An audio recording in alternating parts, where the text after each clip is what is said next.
slide e vou mandar para vocês depois, tá? Essa é a primeira Bíblia alemã, o aposento do Lutero, quando ele já faz a tradução da Bíblia. Aí nós temos então o luteranismo, tá? Aqui vocês vão ver a primeira imprensa já funcionando. Se você for no Museu da Bíblia, aqui na Sociedade Bíblica ali em Barueri, lá tem uma representação da imprensa como era, tá?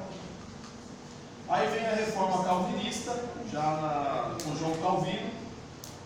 O Urigo, que nasce lá em Wilthaus, ele leu o Novo Testamento já traduzido por Erasmo, já em 1516, 1518, 1522, já 525 e assim vai. Todos os reformadores, tá? No primeiro concílio que eles fazem, você tem já Martim Lutero, Justo Jonas, Filipe, João Ecolampádio, Licos, Zwinglio, que são os primeiros reformadores que já começam a se juntar para preparar o que seria realmente uma igreja já protestante, tá? Aí vem já com Calvino, as igrejas que vão surgir no período calvinista, a reforma dos anabatistas, eles vão se tornar os batistas depois, tá? Justamente por causa dos conflitos dos batismos. Por quê? As igrejas luteranas e presbiterianas, elas já fazem o batismo como a igreja católica, por aspersão. Já os anabatistas já começam a ir contra isso e já querem o batismo por imersão. E os batistas já começam a fazer o batismo novamente bíblico já por imersão, tá? Então, quer dizer, a partir de 1500 já começam a ter essas mudanças dentro da igreja protestante. Mesmo as igrejas protestantes se formulando, você já tem cultos diferentes, tá? Cultos já em várias regiões da Europa, e escondidos muitas das vezes, porque se houvesse o grupo católico que eles mandavam matar, você tem uma briga entre católicos e protestantes. Até hoje, por exemplo, na Alemanha, ainda existe a briga de protestantes e católicos, tá? Ainda existe a guerra entre eles lá, que é uma briga que já vem de quase 500 anos, tá? Aí, quais são os princípios anabatistas? Volta ao ideal da igreja primitiva. Alguns deles já começam a vir para a América e já vai formar os Estados Unidos, que eram as 13 colônias. Eles começam a vir participando, fugindo da perseguição inglesa contra os protestantes. Eles vêm para a América, nos Estados Unidos, e já começam a reformular Vocês já ouviram falar daquela faculdade, ajuda aí, a mais famosa americana? Harvard, né? Essa faculdade, o princípio dela foi justamente para ensinar as crianças a aprenderem a ler e a escrever a Bíblia. E aí ela acaba se tornando uma das escolas mais famosas americanas até hoje, tá? Então, ou seja, o princípio já é protestantismo, já dentro da América. Qual é a ideia? Ler e escrever, que antes era só feito pela Igreja Católica, mas a ideia é que as pessoas já comecem a ler e escrever. Essa é a base já do protestantismo dentro da América. Enquanto hoje você ainda tem certo grupo católico dentro dos Estados Unidos, mas é bem menor comparado ao que é aqui no Brasil, no nosso país, tá? Você tem a separação entre a igreja e o Estado, que é o que realmente deve acontecer. O batismo de adultos por imersão, você já não batiza mais crianças, você agora batiza adultos. Afastamento das coisas do mundo. Tem uma imagem aqui, que lembra um pouquinho daquela época dos cowboys lá americanos, só que existe um grupo desses anabatistas que até hoje nos Estados Unidos eles vivem nessa época, da época das colônias. Eles não têm carro, eles não têm eletricidade, eles não têm nada disso. Eles vivem do que plantam e comem e vivem nessa vida retrógrada, vida realmente antiga, tá? Porque eles acreditam que se você pegar coisas do mundo, isso vai atrapalhar.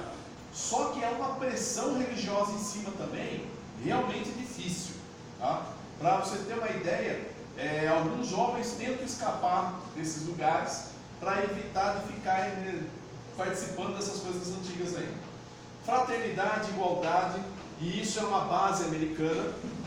Pacifismo, proibição de porte de armas e serviço militar, para evitar que a pessoa venha a participar do exército ou mesmo pegar em armas.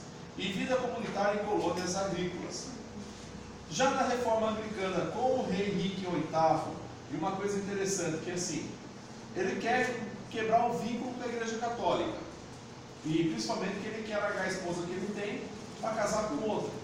Ele estava já de olho na amante dele, que ele trabalhava, que era uma das serviçais da esposa, né, da rainha, e ele já estava tendo caso com ela, ele queria acabar, né? E ele precisava se separar da esposa, só que a igreja católica não fazia separação. E aí o que ele faz? Ele quebra o vínculo com a igreja católica e convence os padres, né, por livre e espontânea pressão, fala, vocês vão fazer a minha separação. Separa e ele casa com a outra. Beleza. Aí como ele já enjoou dela, ele acusa ela de traição, manda matar, e aí casa com o outro. E ele vai ter mais ou menos, acho que 8 esposas nesse meio período. Mas um ótimo rei, gente. Eduardo VI e Maria I, que já começam, né, a adotar o livro de oração comum, escrito por Thomas Cranmer, arcebispo da Cantuária, e assim vai. Aí Maria I da Inglaterra, sanguinária, que muitos evangélicos são mortos e exilados, porque ela quer combater a entrada do protestantismo. Já com a Elizabeth I, ela já tem uma certa conciliação e já começa a juntar. E hoje a Igreja Católica, basicamente, ela é baseada dentro do calvinismo, tá? Que é a Igreja Católica Anglicana. Você tem a Reforma Escocesa, o presbiterianismo já começa a trabalhar já por John Knox, e os princípios dos reformadores. A escritura, única regra de fé e prática, ou seja, só a Bíblia. Acabou. Vocês concordam? Aqui tem tudo que é necessário para a vida do cristão? Sim. Amém, vocês são protestantes. Cristo como único mediador. Eu não preciso de auxílio de mais ninguém. Concorda também? Não. Preciso da Maria? Não. Preciso do José? Não. Preciso do padre? Não. Preciso do pastor? Não. Do presbítero? Presbítero precisa, né? Não. O que eu preciso? Eu preciso somente de Cristo. Para que servem os pastores? Para que servem os pastores? Qual é a função do pastor? Dentro da igreja, qual é a função do pastor? Seria apacentar, ensinar. O quê? A palavra. A função do pastor é ensinar a palavra. Essa é a função do pastor. Por isso tem que saber, né? Por isso tem que saber. E o pior, muitos nunca leram.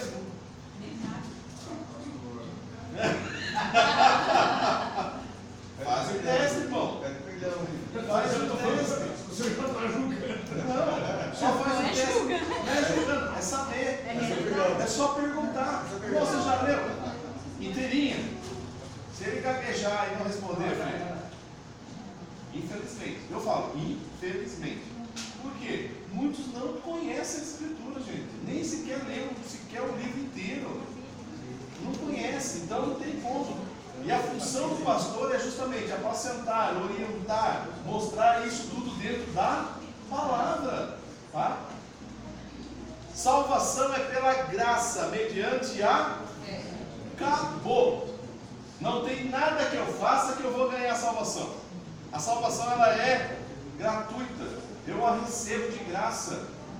Ou seja, é pela fé. Se eu crer, eu estou salvo. Preciso fazer algumas outras coisas? Sacerdócio universal dos fiéis. Ou seja, a partir do momento que eu me torno cristão, eu posso ter a hierarquia dentro da igreja.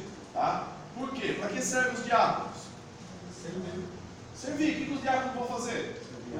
Lembra que até Estevão, que foi separado do diácono, né? Ele vai servir a igreja. Ele vai servir dentro da igreja para preparar a reunião, vai abrir a porta do culto, né, vai cumprimentar os irmãos, o que for necessário dentro da igreja, ele vai fazer tudo o que é necessário. A partir do momento que ele serve bem como diácono, ele pode ir ao presbitério. O que o presbítero faz? Ou o bispo. O presbítero e bispo é a mesma coisa. Ele vai se dedicar ao ensino, por quê? Porque logo ele será pastor. Então ele seria o estagiário do pastor, não é? Ele fica do lado do pastor, ele vai ser o auxiliar naquilo que é necessário. Quando o pastor não puder estar, ele estará dirigindo o trabalho, ele estará pregando, ele estará ensinando. Deu para entender? E o pastor, a função dele é ensinar. E o evangelista? O evangelista vai ganhar almas. O trabalho dele é lá fora, não é dentro da igreja. O trabalho dele é fazer culto ao ar livre, pregar o evangelho lá fora, trazer almas para o pastor apacentar.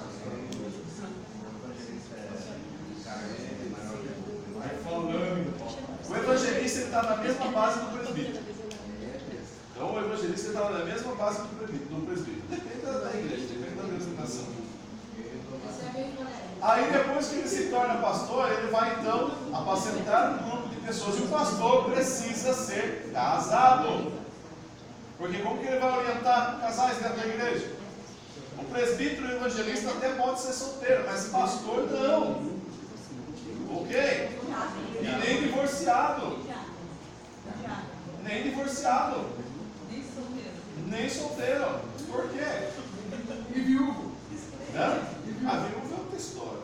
Vai cuidar, pastor, que senão eu vou matar a ela daqui. Aí ele deixa de ser cliente para ser assassino. Você continua casado, a pessoa só está atuando. É, porque viúvo não é culpa dele se Deus levou. Vamos agora. Ou seja, a igreja protestante, ela vai começar a se reformular já a partir de 1500, já no ano de 1600. Ela já começa a ter as suas bases, as suas regras. Lembrando que cada igreja, ela tem assim, as suas orientações, os seus cultos, a sua forma de apresentar as orações e tudo mais. Algumas, por exemplo, como estatuto, mas assim, eu digo mais assim, a questão dentro das igrejas, elas têm mais uma, como falo assim, por exemplo, algumas, elas ainda têm uma base católica. Um exemplo disso... Liturgia, obrigado. Liturgia, ela segue alguns rituais católicos, por exemplo, né? São protestantes, segue alguns rituais que eles fazem como se fosse a missa do passado, só que agora é culto. Pastor, uma vez eu estava estudando sobre isso que você está falando, e aí, que eu estava lendo lá, que as igrejas brasileiras e americanas, elas têm essa parte do catolicismo, como tem o catolicismo muito forte no país, principalmente no Brasil. Que na África, por exemplo, as igrejas elas têm muito forte a parte do candomblé, né? Que é a parte, elas têm muito disso por ter influência do local onde eles Por isso que as nossas igrejas evangélicas são uma mistura disso tudo. Por que hoje a gente tem questão de algumas coisas místicas dentro da igreja? Porque nós somos uma mistura. Nós viemos do catolicismo e do candomblé, que já vieram da época dos africanos, dos católicos que vieram da Europa. Então, quer dizer, você já começa a ter uma mistura dentro dessas religiões. Aí quando chegam os evangélicos, ou as pessoas que aqui se tornam evangélicas, começam a formar as igrejas pensando assim, mas por que eu não posso ter aquilo que eu tinha na igreja católica? Por que eu não posso ter quando eu estava lá no candomblé? Né? Aí você tem quebra de correntes dentro da igreja, você tem o culto da oração forte, entendeu? São coisas místicas que já vêm do próprio candomblé e estão ficando dentro das igrejas. Quando você vê muitas vezes mistura de cultos pentecostais que mais parecem terreiro de Umbanda.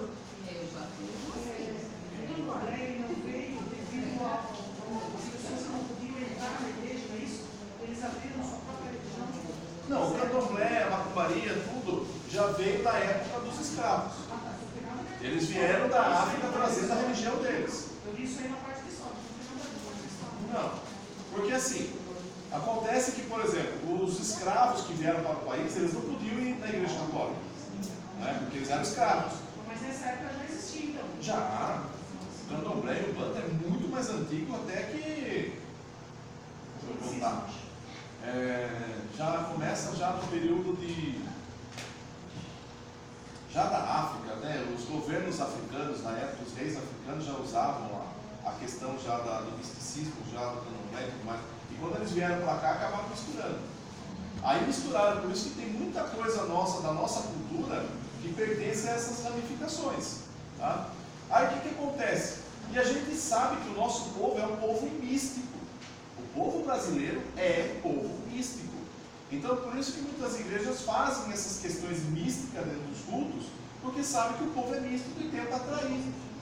Então, assim, mas o objetivo e o foco foge na realidade. Não seria também lá, quando fala que Saulo pegou o hospital, como já fazia esses rituais para receber? Sim, é feitiçaria. Feitiçaria Já. já vem. Já é, não, a feitiçaria já é bem antigamente, sabe? A religião umbanda e aquele outro lá que agora, eles falam muito de Deus, mas eles são o quê? Essa religião é o quê? O que acontece é que a Umbanda e o Candomblé daqui misturou. Mas pode ver que até o Candomblé e o Umbanda, eles utilizam santos católicos. Mas por quê? Porque quando chegaram aqui, como que eles iam fazer os deuses deles que deram lá da África? Então eles aproveitavam os santos que já tinham. Então quer dizer, o Orixás, o Oxalá, e seja lá quem mais quer de lá, acabaram eles jogando isso tudo dentro dos santos católicos. Porque eles precisavam ter uma estatueta, que é a feitiçaria. E eles acabaram levando isso para eles.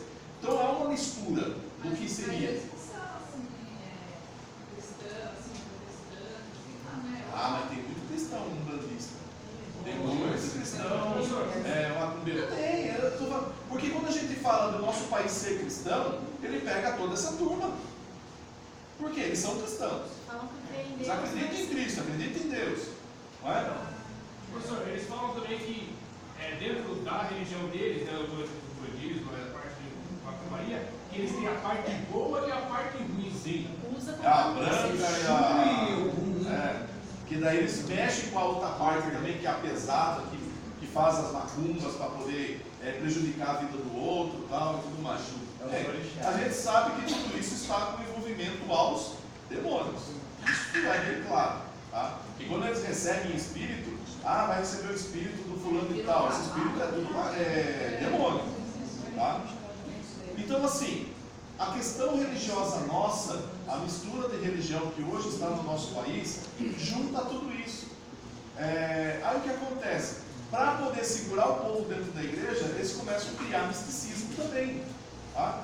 Por quê? Porque sabe que o povo parece que é assim, isso aqui está ungido agora, você pode levar para casa, vai receber a bênção na sua casa. As pessoas precisam de um objeto para ter a fé.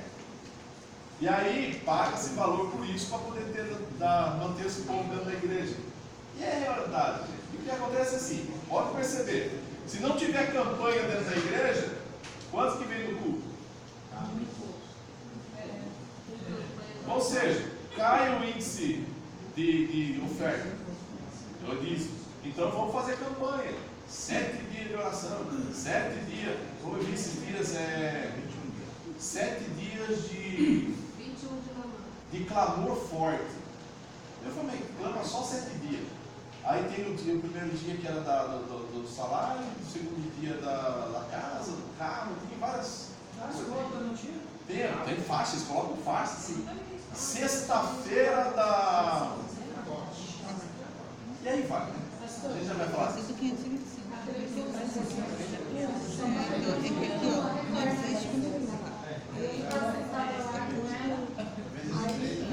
Um pastor lá que ia ter o culto da fronha, que era para você pegar a fronha, colocar na cabeça, isso lá na hora, né, que eu estava assistindo, e você orar para todos os pensamentos de fraqueza, de derrota, de nada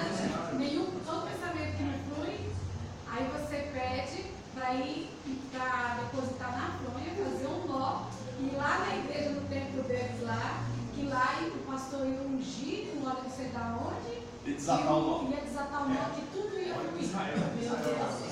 Místico, é tudo coisa mística, gente. Olha só. Antes era um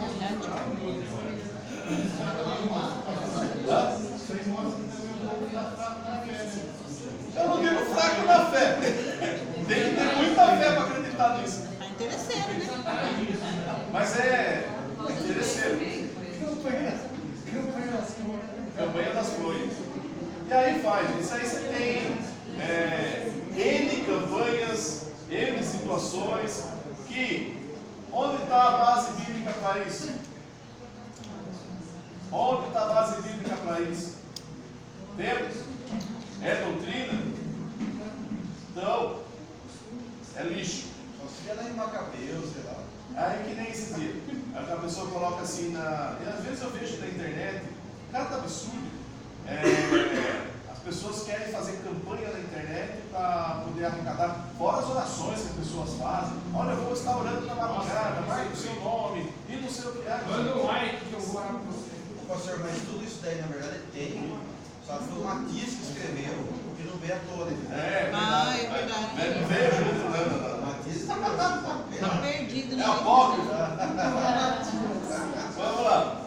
Bem, quando a gente fala, então vocês perceberam que dentro da história houve uma mudança na igreja, concorda? Sim. O protestantismo entrou. E o protestantismo, como a gente viu dos Anabatistas, a base está onde? Na Bíblia. Bíblia. O que eles vão fazer agora? Estudar a palavra. Então ela vai agora se tornar a regra de fé. Toda a doutrina vai ser baseada em cima dela. Toda a questão da igreja vai ser baseada dentro da palavra. É nesse período que a igreja determina o seguinte, essas igrejas protestantes. Apóstolo só vai ser considerado apóstolo aqueles que Jesus escolheu. Deu para entender? Pedro, Paulo, João e tudo mais, são aqueles que Jesus escolheu. Nós hoje não teremos mais apóstolos. Por quê? Agora só teremos o que o apóstolo deixou bem claro. Há alguns que foram separados para pastores, presbíteros, diáconos. Então a igreja começa a ter esse vínculo. Pode ver que, por exemplo, a igreja presbiteriana, ela não tem um pastor, ela tem um presbítero, que é o líder máximo. Por quê? As igrejas do tempo do apóstolo, ele tinha os bispos que cuidavam das igrejas. E bispo nada mais é do que o presbítero. Só que, com a entrada dos novos pentecostais, mas antes de chegar no pentecostais, a gente começa a perceber que já há uma mudança nessa grade de ramificação de cargos dentro da igreja, porque um está querendo ser mais que o outro, tá? É sempre Deus. Tem. Não, já tem a igreja que eu vi agora, a igreja de Deus o Todo-Poderoso. Jesus está aqui na terra, na China, ele está em corpo presente, pregando o evangelho, e já tem essa igreja. E aqui no Brasil já começou essa igreja também. E o Jesus está lá na China. Lá na China ele dá ordem para fazer as coisas aqui. Então, é a igreja de Deus Todo-Poderoso. É o A de China Jesus. falsificou até Jesus. Já tem lá, já tem igreja aqui. Eu vou ver se eu acho o link e eu mando para vocês. É umas coisas absurdas. Bem, a igreja então começa a ter o que a gente chama de reforma. O protestantismo começa, por que protestantismo? Porque protesta contra aquilo que está sendo pregado na igreja católica. Ela começa a ter essa reforma. Bem, e logicamente dessa reforma vai surgir aqueles também que não concordam com aquilo que a igreja também está pregando. Tá? Por exemplo, dos anabatistas surgem os batistas. Paulo, ele é considerado apóstolo por ser apóstolo dos gentios, ou ele foi declarado apóstolo? Quem escolheu ele? Na verdade, assim, Jesus, quando Jesus estava lá na terra, escolheu os 12. Sim. Aí depois teve a questão lá de Matias, que foi o próximo porque Jesus chamou ele, mas Jesus já não estava mais na terra. Ah, não, Jesus não estava mais na terra. Não, sim, ele ressuscitou e subiu. Então, falando assim, os 12 que é considerado apóstolos, são só os 12 discípulos ou Paulo. Ah, você falou da questão da igreja? Isso. Que a igreja determinou? Isso. Sim, Paulo entrava também. Porque já que Jesus chamou, Paulo também está junto. E Matias? Até o apóstolo Paulo ele fala. Sim. Eu também não sou não posso também dizer que não sou apóstolo. Cristo me chamou. O mais interessante é que lá no finalzinho da vida dele, ele estava assim: eu não sou digno de ser chamado servo, quanto mais apóstolo. Olha que coisa. O que o Evangelho faz, né? Transforma. Então, assim, a igreja passa por essas reformas, começam a ter as divisões, tá? Você tem agora 4 vertentes, vamos colocar assim, 4 vertentes principais. A igreja batista, que vem já dos anabatistas, a igreja presbiteriana, que já vem da igreja anglicana, já vem da igreja calvinista, você tem a igreja luterana, e você já tem a igreja metodista, que já vem da igreja wesleyana, tá? John Wesley, quando ele já pregava, então já começam a se formar essas igrejas. A partir daí, já em torno de 1830, acho que 30, tá bem, John Wesley, beleza? Onde começa a surgir um dos primeiros cultos já nos Estados Unidos. Aí vem o que a gente chama da Rua Azusa, tá? Já onde ficava o Instituto Bíblico de Topecas, mais tarde em 1965 foi morar em Houston. William Seymour, ele era negro e ele não podia estudar dentro do instituto porque só era para brancos. Então ele ficava estudando do lado do corredor. Ele pegava uma cadeirinha, sentava do lado e ficava ouvindo as aulas bíblicas dentro da sala de aula. Ele não podia entrar por ser negro, tá? Dentro da questão racial americana. Isso já entrou em 1830, 1840 e assim vai. Aí o que acontece? Essas igrejas já começam a ter uma ramificação já nos Estados Unidos, já começam a pegar forte. Essas igrejas elas se tornam protestantes, mas já pregando o Evangelho, já trazendo a doutrina da palavra. Olha só que interessante, se está pregando a doutrina, está se estudando a palavra, o que falta agora? O que falta agora? Já aceitaram Jesus. Já está tendo culto, adoração a Deus, na base antiga, como era feito pelos apóstolos. E estudo da palavra. O que está faltando? O Espírito Santo, porque precisa receber poder para evangelizar. E nessa rua chamada Azusa, ocorre o dia de Pentecoste, ou seja, eles voltam a receber o Espírito Santo. E num determinado culto começam a falar em línguas estranhas. Para eles é algo inédito. Eles olham nas Escrituras e isso existia? Sim. E eles perceberam que o Espírito Santo estava novamente renovando a igreja para a pregação do Evangelho. Olha que coisa linda. Bem, então a partir daí, isso a gente pega a Rua Azusa, que é onde você tem documentação, onde você tem realmente história. Mas acontece que na Europa, também algumas igrejas, dessas igrejas tradicionais, elas também já começam a receber o batismo do Espírito Santo. E é interessante porque parece que é na mesma época, quase que no mesmo dia. Várias igrejas começam a receber o batismo do Espírito Santo. Alguns tradicionais, já ficam com o pé atrás. Espera aí, mas isso não foi só para os apóstolos? E outros já estão pregando e dizendo, não, isso é para todos. O apóstolo Pedro deixou. Então já começa a ter outra divisão. E essa divisão são chamadas as igrejas pentecostais, ok? Igrejas batistas pentecostais, igrejas presbiterianas pentecostais, só que elas estão se desligando das antigas igrejas. Porque as antigas se tornam tradicionais, não aceitam o batismo.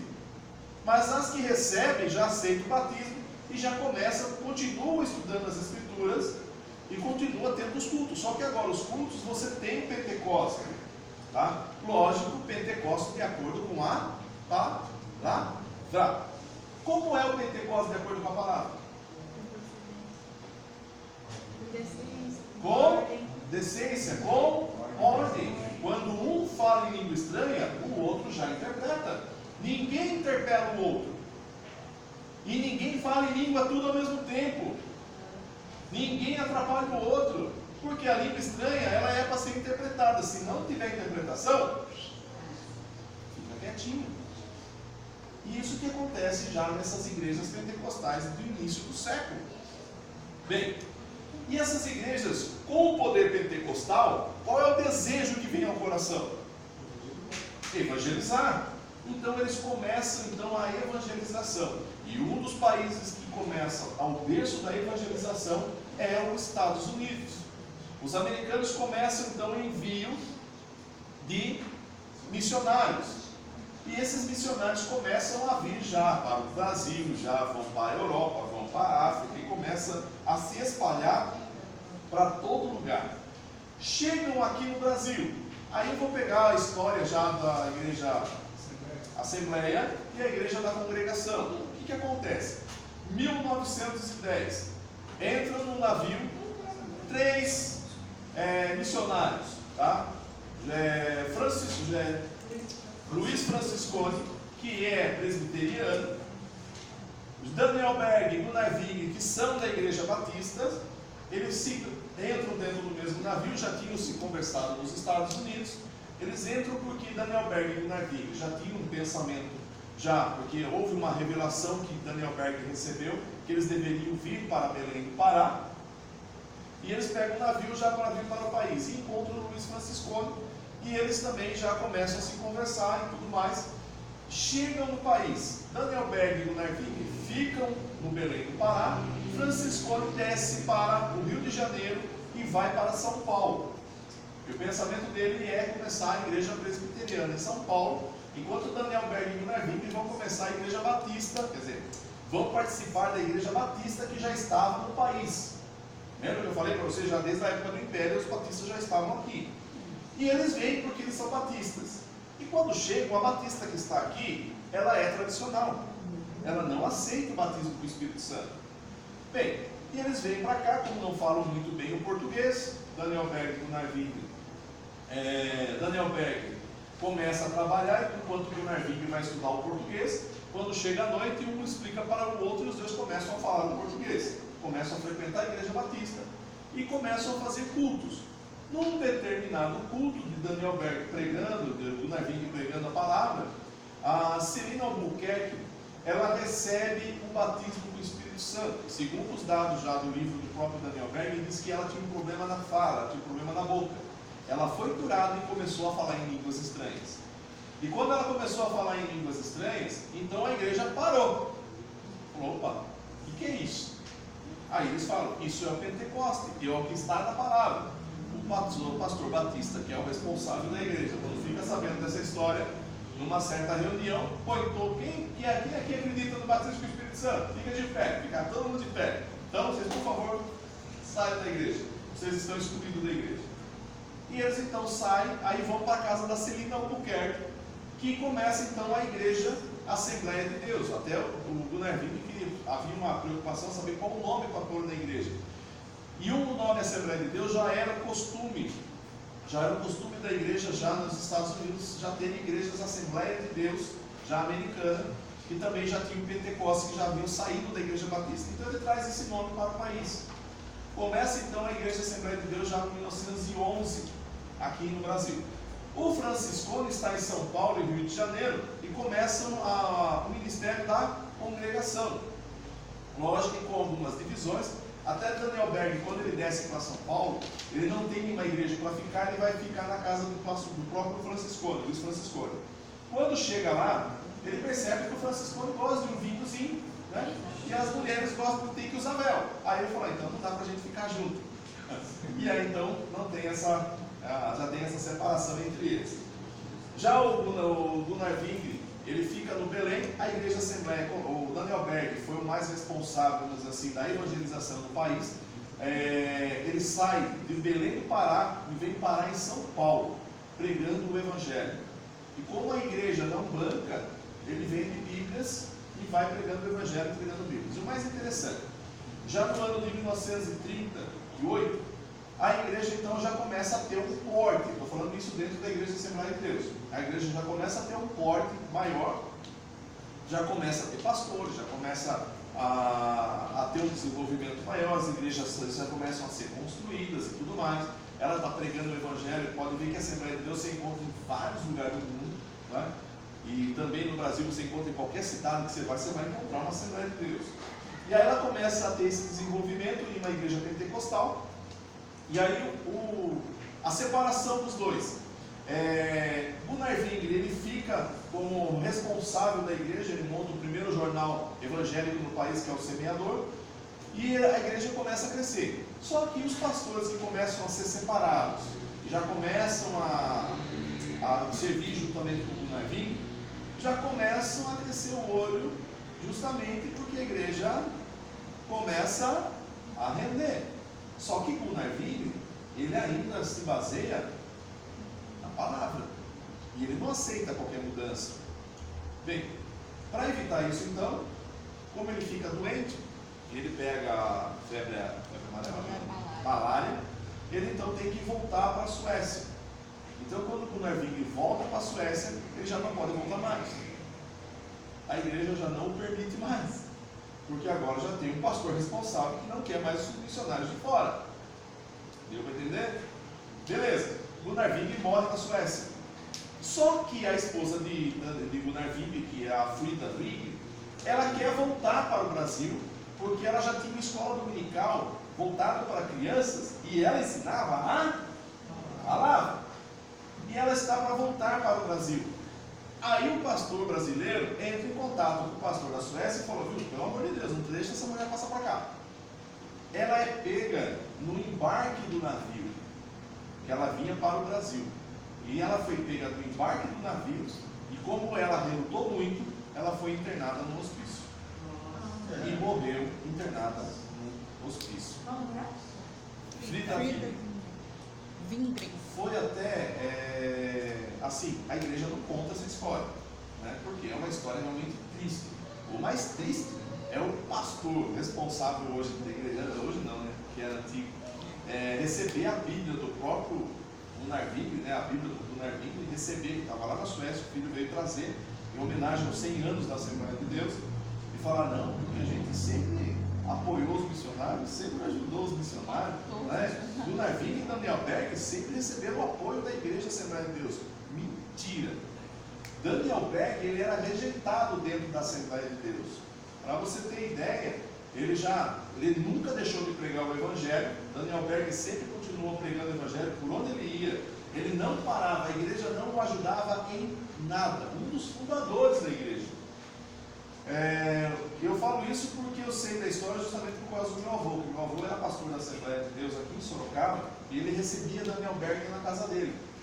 Depois eu até mando foto deles para vocês. Ele recebia Daniel Berg na casa dele, e ele ajudava financeiramente Daniel Berg, porque a igreja não o ajudava.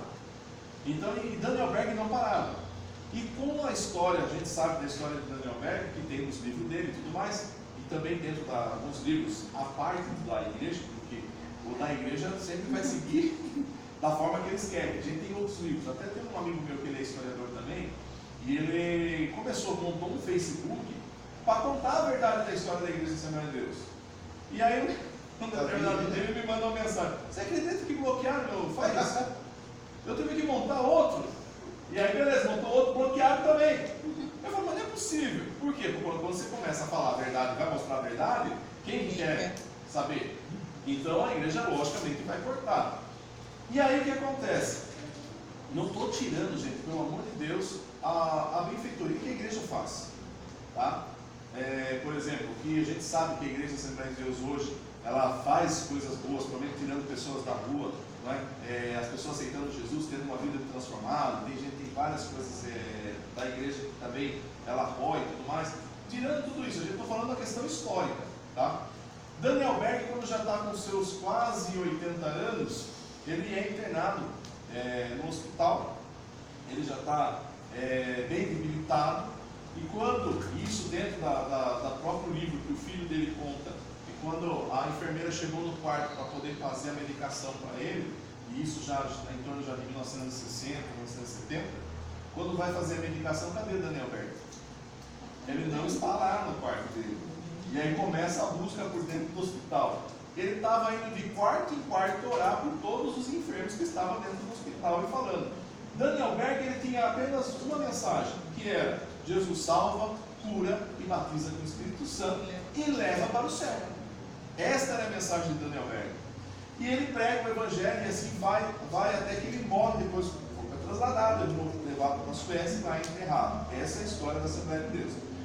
1945. Alguns pastores de fora já começam a agregar a igreja, já trazendo algumas doutrinas fora do que está dentro da palavra. A partir de 1944, 45, a Igreja Assembleia de Deus aceita o dízimo agora como realmente um fato bíblico e que é obrigatoriedade. Tá? Então, a partir de 1945, quer dizer que de 45 para trás, foi tudo para o inferno que não deu dízimo. Certo? De 45 para frente que foi. Aí a igreja então faz essas mudanças. E a igreja começa. Dentro da Assembleia de Deus, dentro da congregação, dentro das outras igrejas como Batista e tudo mais, você começa a já ter o que a gente chama de igrejas neopentecostais. São as igrejas novas pentecostais, que começam a aparecer já em torno de 1980. Você vai ter igreja universal, você vai ter igreja mundial, você vai ter igreja Renascer, Brasil para Cristo, você vai ter igreja Deus é Amor. São todas as igrejas que já saíram da Assembleia de Deus e de outras que já eram dessas denominações. Tá? Então são chamadas de igrejas neopentecostais. Por quê? A gente tem as igrejas tradicional, pentecostal, que já começa em 1911, vai até mais ou menos 1960, 1970, 80. Basicamente surgem as igrejas neopentecostais. Tá? Dessas igrejas neopentecostais que surgem, por que elas existem? Justamente porque não concordam com as ideias das pentecostais que já existiam. E aí surgem as igrejas neopentecostais, como a gente hoje vê quantas igrejas hoje tem, né? E quantas também se separam, justamente porque não concordam com as ideias que está sendo pregada. E mais coisas ainda vai ter. Até a congregação, né? Agora já dividiu? Até a congregação também. Oi? A Madureira ela vai surgir acho que em 1900 não lembro agora a data, acho que 1930, 35, que quando na realidade ela vai para o Rio de Janeiro, a Assembleia de Deus mesmo, que era do Belém, que era lá do Pará, ela vai para o Rio de Janeiro, no bairro de Madureira. E aí, por discordância doutrinária, porque assim, a Assembleia de Deus do Belém já começa a ter, ela é chamada Assembleia de Deus Missionária, né, que falava que é a Assembleia de Deus da Missão, e depois a Assembleia de Deus Madureira. Por ter discordâncias doutrinárias, que era a questão assim, a Assembleia de Deus já começou a aceitar as irmãs de camisa já cavadinha, né? A saia já podia vir um pouquinho para cima do joelho. A Madureira não aceitou, não, as mulheres têm que vir com manga até o cotovelo, e a saia para baixo do joelho. Raspar a perna? Não, tem que vir com a perna que nem a monga. E assim começa a ter questões doutrinárias, que a gente sabe que é costume, dentro das igrejas já começa essa separação. Aí o Macalão, Paulo Macalão, que é um dos.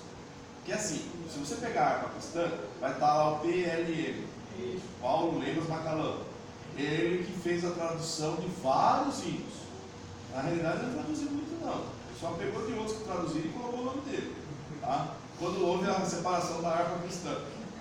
Mas, sem problema, está lá a harpa cristã, vários hinos que são hinos inspirados. Eles sabem assim, que por mais que haja hinos hoje bons aí fora, nada se compara ao que está dentro da harpa cristã ou do cantor cristão.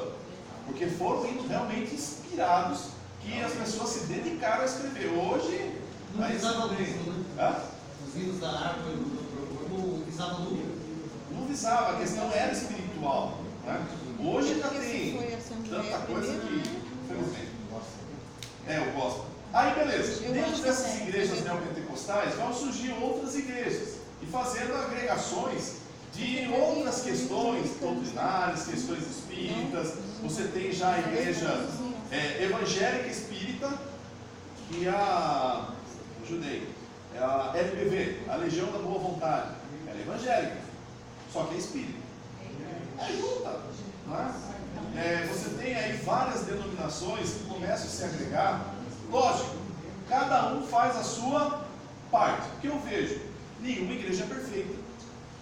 Cada uma faz a sua parte. Mais moderna agora a cidade de refúgio, né? Está lá na boca, ele também lá. Tem um monte.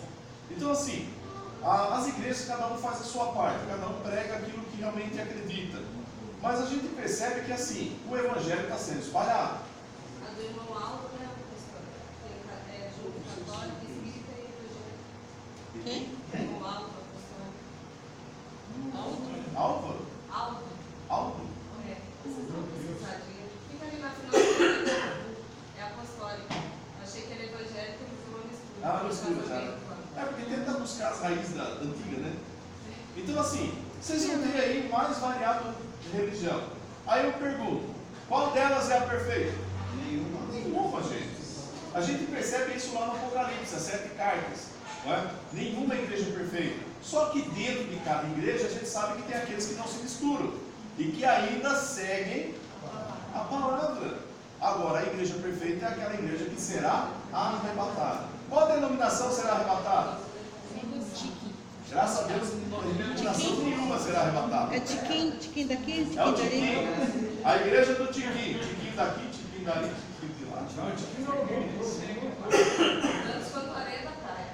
É. Fé apostólica, fé pentecostal, chuva tardia, são algumas denominações que começam, um movimento que começam a surgir. Lembra do Seymour que eu falei? Ele começou a estudar do lado de fora e ele também foi batizado com o Espírito Santo e ele começa. Foi um dos grandes pregadores do Evangelho. Gente, os Estados Unidos também começa a formação das igrejas evangélicas pentecostais e a questão financeira também não é diferente daqui.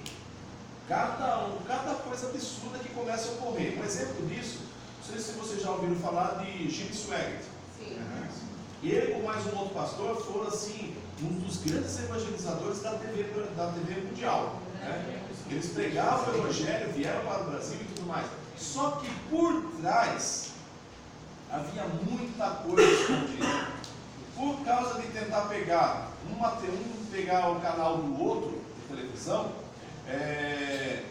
o próprio Jimmy Swaggart descobriu que o pastor que estava no outro canal tinha uma amante. E ele filmou, e num dia no programa dele falou: ó, vocês estão seguindo o pastor fulano de tal, o que ele está fazendo? Isso na televisão americana. Foi um abalo gigantesco. E as pessoas que estavam na igreja falaram: não, vamos seguir a igreja do Jimmy Swaggart. Então ele teve uma crescente americana assim gigantesca. A Assembleia de Deus.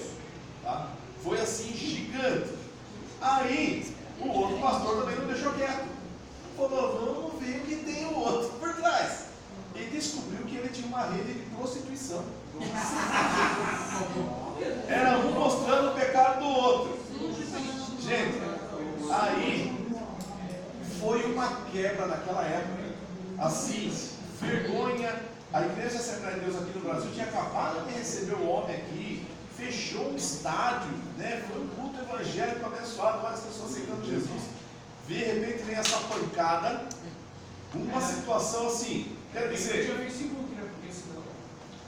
mas a notícia espalhou por tudo quanto é lado. Gente, as igrejas paravam no domingo de manhã para assistir Jimmy Swaggart. Até hoje ele tem programa na televisão. Até hoje ele tem culto na televisão. Até hoje ele canta os hinos. Ele falou assim: tem uns hinos maravilhosos, hinos lindos que ele cantava. Bem, quando tem essa quebra, beleza, a igreja tem uma vergonha mundial. Aí um dia ele vai e pede perdão para a igreja perdoa ele e ele volta a ter os cultos normalmente. Lógico, não com tanta força, mas até hoje tem um culto do Jimmy Swaggart nos Estados Unidos. Você pode pesquisar no YouTube, você vai encontrar a igreja dele, você vai ver que é um culto abençoado. Só que assim, a fama e a história que ficam por trás, terrível dentro das igrejas evangélicas. Que Tá? ano foi isso? Anos 80. Não, anos 80. Foi anos 80. É recente assim, né? Foi uma época difícil. Aqui no Brasil, já nos anos 80, como aqui era a ditadura, a igreja evangélica pentecostal, ela tinha uma ligação bem próxima aos presidentes. Não é? Então, assim, a igreja ela tinha força justamente em questão política também, tá? Que era na época da ditadura. Aí tem a foto da rua lá, onde começam as igrejas pentecostais, o Azusa. O Benihim, qual é? Oi? Benihim. Benihim tem a igreja dele, né? Benihim agora. Acho que é 90 já, né? E daí o Benihim também tem um lado sujo também, que depois que descobre, depois ele pede perdão, e aí começa toda a história. Agora ele está mudando um pouco, não sei se vocês chegaram a ver as últimas pregações dele. Abriu mão da teologia da prosperidade. Agora ele já deu uma quebrada. Ele falava bastante sobre o culto que ele frequentava de uma missionária, não sei onde que era o país. Que tinha falava sobre o Espírito Santo, que ali que ele tem até aquele livro, Bom Dia Espírito Santo. Que ali que ele recebeu o Espírito Santo, conheceu o Espírito Santo. É um livro bem herege, o Bom Dia Espírito Santo. Se você já leu ou ler, você vai perceber que ele realmente é como se o Espírito Santo fosse o seu empregado. Ele trata dessa forma. Né? Então começa a igreja evangélica pentecostal nessa época e tudo mais, tal, como eu já falei. Vamos lá. O pentecostalismo no Brasil, a evolução. Começa com a igreja pentecostal com um foguinho, aí vem a igreja Assembleia já com um foguinho maior e já começa a igreja conversar com um poder gigantesco. Se bater. Deixa queimar.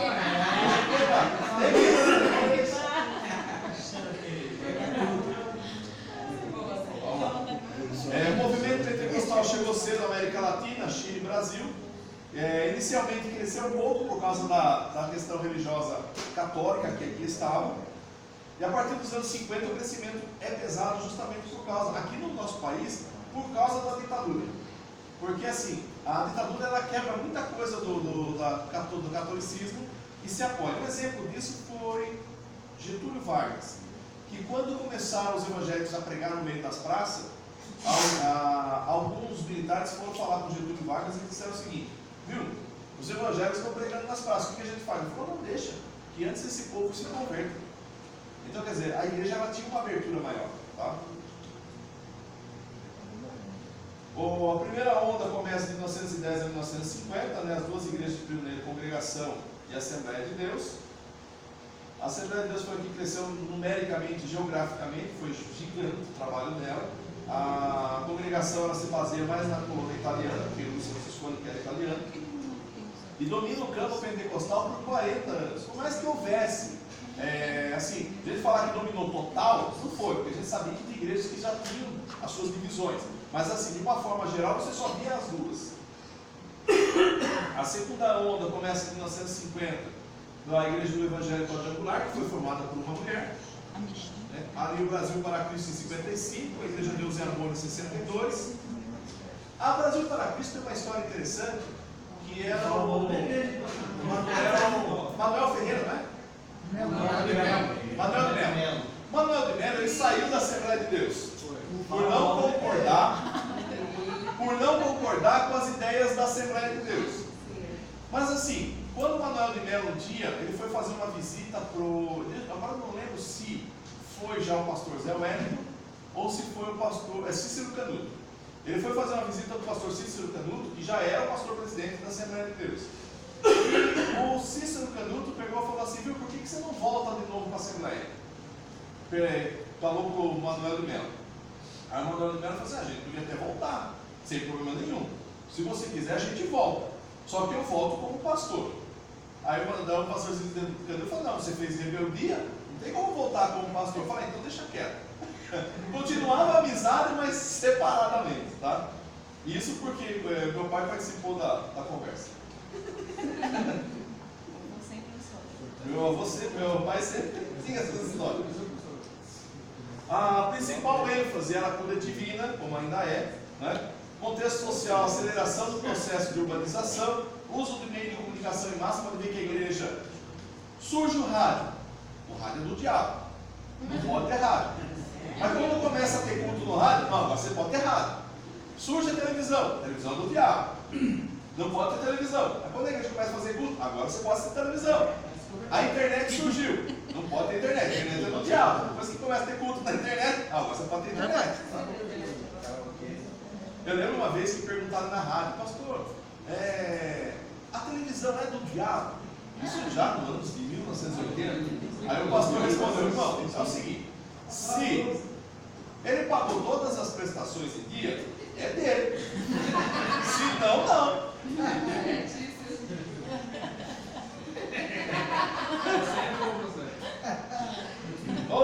Outros grupos importantes. que sai da Universal, os dois são cunhados, né? O Edir Macedo com Ele Soares. acaba com o R.R. Soares. Acaba se separando. Da Universal também sai o do chapéu lá, o Mundial. Valdomiro.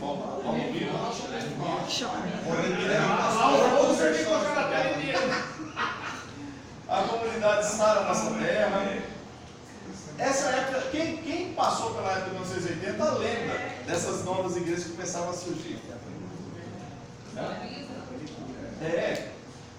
E começa, né, as várias denominações. A situação hoje. Paga mais uma para nós. Agora vai ser legal. Vamos pagar tudo. Tá negra. Ah, dá para ver. Mas está escrito lá: Igreja Evangélica Jesus é lindo e cheiroso. Domingo às 6 horas e depois às 8h30. Das 6 às 8h30. Sexta-feira, das 16 às 19 horas. Cadê o endereço? Desencapetamento. Junta Grossa. Esse é forte. Venha receber a prece violenta. Prece violenta. Pode ver que está sempre mais além.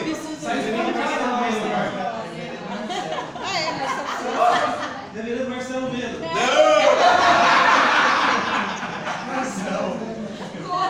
Marcelo França, não tem nada a ver. Igreja Unida de Caracóis de Baixo.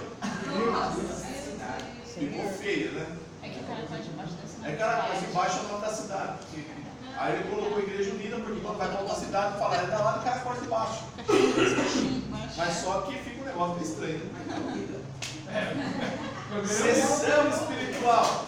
Eita! Venha receber nesta terça-feira a rosa consagrada. Alguém não tem espírito? Desencapetamento total.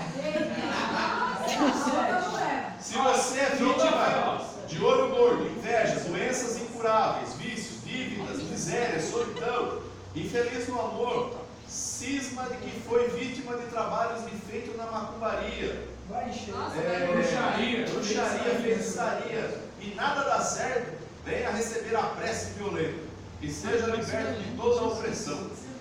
Eu acho que é aquelas bíblias grandes, dá aquela prece violenta. Não, sai uma vez, né? Até que unir. Dois uninhos. Assembleia de Deus Ministério Universal. Aí. Nossa, essa aí uniu as duas. Olha lá, se uniu. Lenços ungidos. Deus mudará o quadro da tua vida. Ainda pega Atos 19:12, que fala lá de Pedro que até os lenços curavam, né? Explosão de milagres. O homem de Deus que ora e o milagre acontece na hora. Só que o hora é do sem H. Acontece na hora. Acontece na hora, ele ora. O surdo ouve, o paralítico anda, o cego vê e o câncer sai em nome de Jesus. Você que está gordo, acima do peso e quer ficar. Cadê o endereço? Meu pai amado. Esse lugar aí,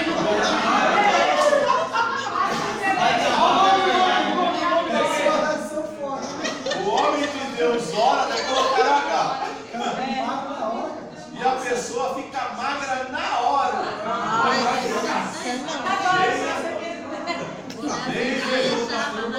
Pastor Haroldo Costa. o nome da igreja, pastor? Assembleia de Deus Rocha Eterna. E aí começa, né? Que caiu lá. Encostou na arca, já era. Encostou na arca, outro lado. Objetivos de oração. Olha só. Essa é a do Malafaia, tá?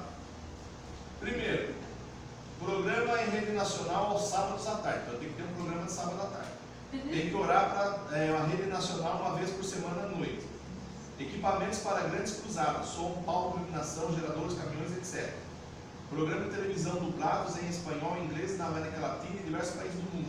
Aí não dá para começar. Orar para levantar novos colaboradores fiéis. Entre todos os colaboradores, pelo menos 300 que nos deem uma oferta mínima mensal de R$1.000 e nos 300 gideões.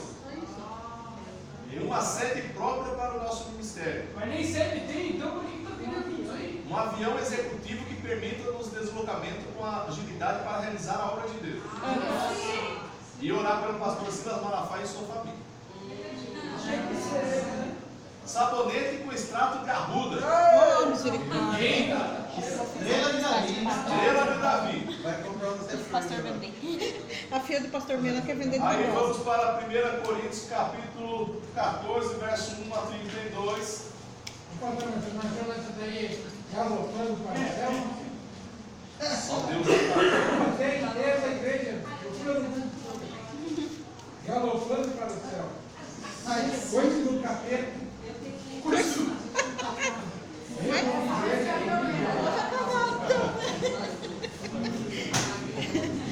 Eita Deus, 14. 14, eu não lembro, depois em casa vocês leem com tudo, tá? Eu vou ler a partir do verso 26. Vamos lá. É 1 Coríntios 14, do verso 1 a 32, eu vou ler a partir do 26. Que fareis, pois, irmãos? Quando vos ajuntais, cada um de vós tem salmo, tem doutrina, tem revelação, tem língua, tem interpretação, faça-se tudo para edificação. E se alguém falar língua estranha, faça-se isso por 2, ou quando muito, 3. E por sua vez haja, se passar de 3. Cala. Já não está dando certo. Mas se não houver intérprete, esteja calado na igreja e fale consigo mesmo e com Deus. Deu para entender? Você tem que ter autocontrole, e isso é fruto do Espírito. E falem 2 ou 3 profetas, e os outros julguem. Teve profecia? Julgue se é de Deus ou não. Que a igreja ali naquele momento saiba se é de Deus ou não. Mas se a outra estiver assentado, for revelado alguma coisa, cale-se o primeiro. Porque todos podereis profetizar, um depois dos outros, para que todos aprendam e todos sejam consolados.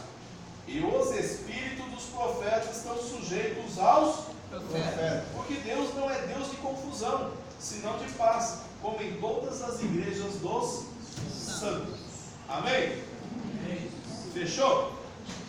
E aqui a gente acaba a história da igreja e toda essa história que a igreja tem. Eu mando para você os slides, mando depois os endereços das igrejas. Essa que emagrece aí, eles esquecem. Vamos ficar, vamos orar. De emagrecimento. Para passar o final do ano Correndo para Jesus. Correndo para Jesus. Já falei sobre isso. Vamos orar, vamos agradecer ao Senhor. Próxima aula, nós já vamos estar em novembro. Nós vamos ter 4 segunda-feiras e nós vamos entrar em escatologia. Eu vou tentar correr o máximo possível, que eu falei para vocês. Vamos entrar na questão cronológica de como será a escatologia, ou seja, o fim de todas as coisas. O arrebatamento, o milênio e o fim de tudo, tá? Como vai ser essa ordem cronológica? Jesus já deixou claro como deveria ser. E aí a gente vai passar isso para os irmãos. Finalizando, dezembro, talvez dia primeiro, deixa eu ver aqui. Quando que acontece o primeira segunda de dezembro, não é? Dia 2 ou 3, né? Ele? Aí nós vamos ter a nossa confraternização. Dezembro? Primeiro? Primeira segunda. Primeira, segunda, dia 2. Dia 2. Então, dia 2 de dezembro, nós vamos ter a nossa confraternização aqui, tá? E também nós teremos alguns irmãos que já vão receber o certificado de teologia, que já estão há mais de 2 anos aí participando, tá bom? Deu para entender? Agora, se a gente conseguir em 3 semanas, a gente faz na última semana de novembro, a gente encerra essa confraternização. Mas eu acho que não vai dar tempo, tá bom? Mas daí, em primeira semana, a gente faz a confraternização e a gente só volta em fevereiro depois. Amém? Amém. Eu também sou filho de Deus, preciso descansar. Então vamos orar e vamos agradecer ao Senhor. Querido Deus, nós te louvamos, bendizemos a Ti, Senhor, e agradecemos por tudo que o Senhor tem feito. Continua, Senhor, dando entendimento e graça aos teus servos para que tudo possam fazer a tua vontade, Senhor. Te peço ajuda a cada um, Senhor, no seu caminhar, Senhor, fazendo a tua vontade para a glória do teu nome. Ó Deus querido, em tudo pedimos e agradecemos, Senhor, rogando a tua misericórdia, desde agora e para todos sempre. Amém, Jesus. Que Deus abençoe e até